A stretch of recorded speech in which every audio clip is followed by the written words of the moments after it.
What's up everybody, welcome to Money Management channel. My name is Andrei and today I'm gonna be doing an update on MMTLP and FINRA saga. I got the cash in the bag, stadium packed. Born a rock star in this life, gonna live it up. And guys, I wasn't so active for the past several days because I was in hospital. For now I'm much better and I have a lot of news to cover on today's video. And guys, some of them are really impressive and I would say I have an exclusive news from one of our community members in regards to his upcoming lawsuit that will literally blow your mind. On top of that, I will show you some updates on the current litigation processes and I will show you not so pleasant news related to MMTLP community. So, and before we dive deep into all of these guys, please hit the like button for YouTube algorithm and drop me a line in the comment section if you think my videos are valuable for you. On top of that, if you want to know more about technical analysis, if you want to enhance your trading skills, feel free to subscribe to my YouTube channel and to join my Patreon account. And guys, I'm recording this part of the video on June 28th, and within less than a week I will close some of cheap member tiers, and let me show you just a sneak peek on the most recent call that I made just 2 days ago. You know that yesterday on Friday's session on June 27th, Coinbase lost substantial amount of its value. And I made this set of posts the day before on Thursday. You can see it right here. It is June 26th, Thursday, June 26th of this year. And this top I caught to the tick. I made it for my patrons, and the major sell-off happened the very next day on Friday. And guys, you can see that I made a perfect call, and it is not the only call that I made. You can find other similar achievements in the pattern articles, and that is why, guys, if you want to be a part of this community, feel free to join my Patreon, because within next several days you will not have these lucrative prices. So, and let's begin today's video with this news. I would say it is quite outdated on the one hand, but on the one hand it is very important. Junk Savvy on July 14th wrote this tweet: "Breaking news, subpoenas served to Anson Funds and GTS Securities by defendant in SEC versus John Burda and George Palliker's case. No decision regarding defendant's motions to dismiss or motion to exclude evidence." And this is very important to know, because John Burda in late June of this year disclosed that Anson Funds asked Greg McCabe to cover their 10 million shares short position on MMTLP back in the days. And for some reasons they didn't disclose this information. I mean, John Burda and Greg McCabe didn't disclose this information back in the days. And for now, John Burda decided to write a subpoena in order to use this information in his case to protect himself. And definitely it is very important to see what will be the result of these subpoenas. And guys, believe me, it is a huge step towards the transparency in this entire story. On top of that, let me show you another post that was reposted by John Burda, and that was originally made by CPO. On July 17th, CPO wrote: "Anyone who's been around a while probably have seen my post, as I've been quite vocal about what happened to MMTLP since day one. Multiple times a week for nearly 3 years I've been tagging various authorities and politicians trying to bring about resolution, writing letters, filing complaints to no avail. The last several weeks I've been quieter than I've ever been throughout this entire fiasco.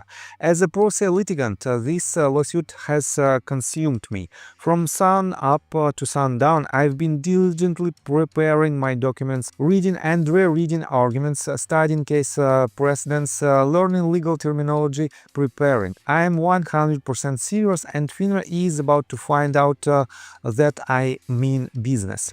MMTLP has consumed my life over the last 3 years, and recently over the last few weeks it's become worse. I never would have thought it possible, but I live and breathe MMTLP, and there is not a moment it isn't on my mind. I'm rather focused at delivering a case worthy of the pain and suffering the MMTLP community has endured over these last 3 years. My lawsuit is fair, and anyone on the wrong side of it is going to get burned. I'm done with the letters, I'm done with complaints, I'm done with the tagging. It became painfully obvious that these agencies and politicians don't care about us. They don't care about official complaints, they don't care about criminal activity in the stock market, and they definitely don't care about being tagged on X posts. In an X posts. Thanks, Sergeant Mayor, I've filed a judicial notice on various facts surrounding the MMTLP events. I've attached a snippet of it in this post, but there is more to come, a whole lot more. I'm just getting started, and it's been started before. We aren't going anywhere. I want my money.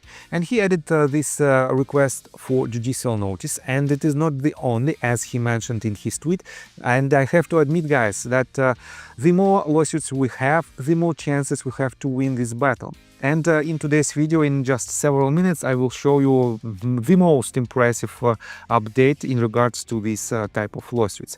On top of that, in response to this tweet that was written by Scipio, Daniel Spears, the person who also filed a lawsuit as a pro se plaintiff, and she is a part of so-called 1209 MMTLP community, she wrote this.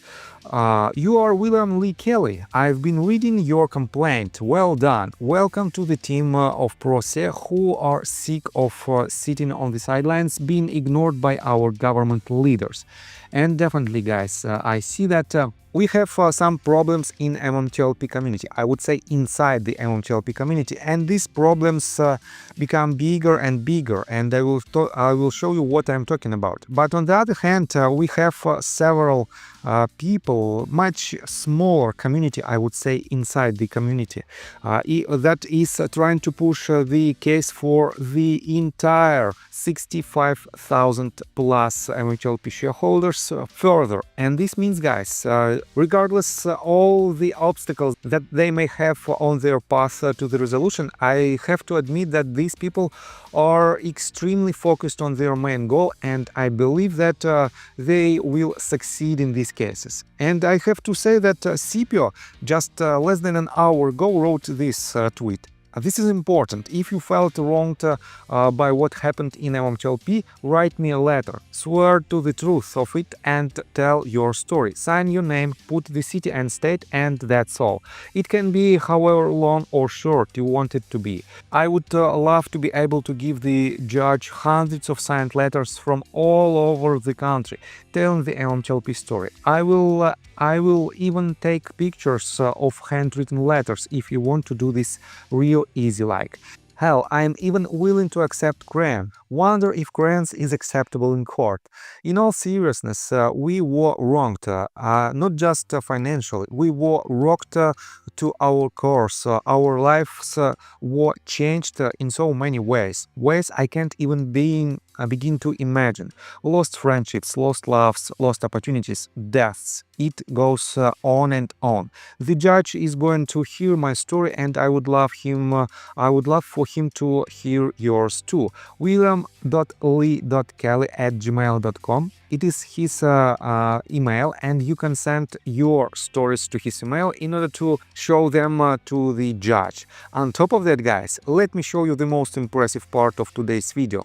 Daniel Oxler wrote this tweet basically yesterday, and he said, "An eureka moment is a sudden, powerful realization that brings clarity or solves a problem.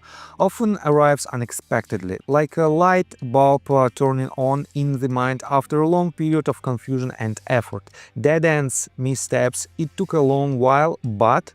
And guys, I have to say that Daniel will literally blow your mind within next, I would say, within foreseeable future, because he's about to file his lawsuit, and he had several delays in this filing, and here is the explanation. This is an exclusive information that basically only I have, because Daniel wrote it to me, and I want to give a huge shout out to Daniel because of his kindness and because of his efforts that he puts in this field, and and because he believes in my job that I'm trying to do in MMTLP community, because I'm trying to help you. So he wrote this: Andrei, the wait is almost over. This has been harder than I expected to pull off, but we finally have the right lawyer, the right strategy, and the right timing. It's happening soon, I promise. And he's talking about the upcoming lawsuit that he will file against some people who might be involved in the MMTLP story, and he will file it, I believe, in the state court of Florida. So he also added this: funny thing is, they will assume we are done, and after the first two cases are filed and amended. But we've got a few surprises lined up for later. People who think no one knows what they did or that it can be proven, they are wrong. Everyone who touched this is going to feel it. Every single one. I've had enough of the games, the lies, the cowardice, and the damage they've caused. It's time for accountability, civil and criminal. I won't guarantee success, but I will say this instead: the duty is mine, the results are God's. I and others will do our best work to win this. You will see it unfold in real time. I won't telegraph my moves. Only a fool reveals his plans before the strike. But understand this: I'm on the warpath, and the reasons are real. The scale and depth of the situation are unlikely anything I've ever encountered. That's not exaggeration. It's reality, and now it's time to prove it. Slowly, painfully, in courtrooms.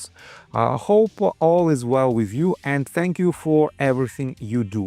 And guys, I have to admit that I support for 100% Daniel's actions, and with this update that he potentially will file not a civil case but also a criminal case, our entire story becomes becomes quite interesting, because if the criminal case is ongoing, it will be a completely different story for all the participants of this case, and potentially, guys, it might bring us a lot of new information that will help us to achieve our main goal. And yes, for now we don't have a lot of results from this field, but believe me, the people like Daniel Oxler and each and every person who filed a lawsuit and who has an active lawsuit against the wrongdoers, we might see some details from these lawsuits that will help us in our battle. So on top of that, guys, I want to pay attention to the most recent updates in regards to basically in the lawsuits itself. As you can see, in Kelly versus FINRA, we have several updates that were filed basically when I was in the hospital, and I don't have an access behind the paywall, but you can see that it was filed 1, 2, 3, 4, 5, 6, 7 documents in this case. On top of that, we have an update in wait a second, in Peace versus Securities and Exchange Commission case. It is not the most impressive one. It is just a motion for extension of time, but it is still ongoing, and it is still on the table. On top of that, guys, in the case of Wilcott versus Securities and Exchange Commission, we have plenty of updates that were filed for the last week, and I don't have an update, I don't have an access behind the paywall, and unfortunately I don't have any information from Contic Wilcott himself, but I believe I will find the way how I can show you this news and how what to expect next from his side. On top of that, guys, you know that Rob Carter, the host of the Rob Carter Show, is still pushing the MMTLP case further, and it is quite interesting. But in response to his tweet that he wrote on July 15th, where he mentioned Scott Rowe, Junk Savvy, and other MMTLP community, and he added the video where GameStop's Cohen told Ryan Cohen told that explained his point of view in regards to this entire story. But here you can see the Scott Roth's tweet, and it is quite interesting. But he wrote this almost 3 days ago, and he wrote this about the short positions that were that wasn't covered during the MMTLP spin-off, and he said 30 millions to 75 millions uncovered shorts or more, I suspect, mean my peasant 305 shares at Schwab should be worth about $500 to $1,500 per share in the first 3 milliseconds of trading when we get our 2 days back. How else do you explain the U3? FINRA killed it to protect their own. The end. FINRA must be shut down. No way it is constitutional, legal, fair, ethical, devoted to free markets, accountable, disciplined. It's a hydra that can literally do whatever it wants with that immunity it has. And I completely agree that the immunity of FINRA allows it to do everything that it wants. And unfortunately, guys, we still cannot break this immunity, but in my opinion we can break it, and in one of my previous video I explained to you how we can do it. And guys, in regards to the prices, the share price, fair share price, you all know that the last price of MMTLP shares right before the U3 halt was implemented was about $2.87 or $2.82. I don't remember the exact number, but it is somewhere at this point. And right before that, the highest price was around $12. Definitely, it is not sufficient to cover all potential damages that each and every MMTLP shareholder has. But guys, at the same time, I told you multiple times that you have to prove your damages in court, and with the help of RICO conditions, if all conditions are met with the help of RICO lawsuit, you can triple your damages, and each and every payment will be recognized and will be defined on a case-by-case basis. That is why, guys, if you see certain numbers of the potential share price that is fair for you, as you might think, it can be real, but it also can be real only for this person. And for Scott Roth, potentially it can be real if he can prove in court that he had substantial damages because of his involvement in this story. That is why, guys, all the prices might be legitimate if you can prove this in court. So I think that's all information that I want to provide you. If you like my video, please hit the like button and subscribe to my channel with notification bell, and see you guys and girls next time. Bye! I got the cash in the bag, stadium packed. Born a rock star in this life, gonna live it up on the attack. Baby, I'm back.